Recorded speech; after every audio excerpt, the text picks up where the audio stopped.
85. Channel 85.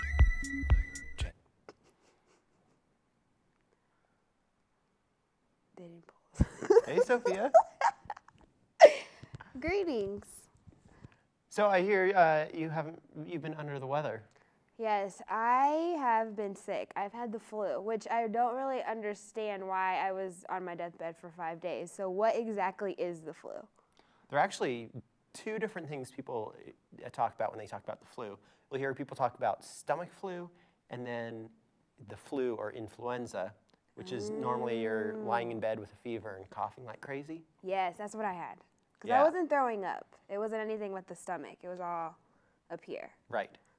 So the influenza is the influenza virus, and that's usually when you get a flu shot, that's what it provides protection against, influenza viruses. And Gotcha. they are able to mutate and change. So every year there are different slight variations. So even though you're immune to one flu, you're not necessarily going to be immune to the next flu. Great, so I could get the other one? Yes, you can I get could the have flu all like multiple 5 times. of them. But you won't get a flu you've had before again. Oh, well that's And- interesting. Right, because you have an immunity to that flu. So, but now I could get the stomach flu. Because I didn't well, have that one. You could get another influenza virus, so you could potentially get the flu again. And actually, so the flu, when you get the flu, it's a virus, and you're actually carrying the virus for up to 2 weeks, seven Oh my gosh. 7 yeah. to 10 days before you really get sick. And a lot of what you feel bad about when you get sick is actually your immune response. It takes a while for your body to recognize that it's being attacked by a virus. And once it has, then you have inflammatory responses. You get the phlegm that has to you have to cough up. The fever is also generated by our own body's response to the virus. And it's not necessarily, none of those things necessarily help get over the flu. All that really helps is our bodies take about 2 weeks to, once they recognize the virus, to develop an immunity to it. And then it takes about 2 weeks for all those secondary symptoms, the fever and all that, it takes all that time to wear off, and you can feel a bit of exhaustion. Since it's a virus, antibiotics won't help. Oh, so that's why the doctors didn't give me anything. And doctors usually don't want to give antibiotics unless you have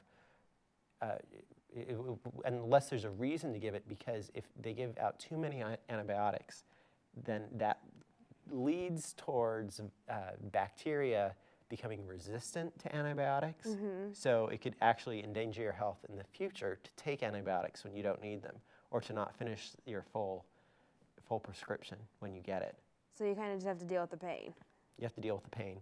There are some Pills.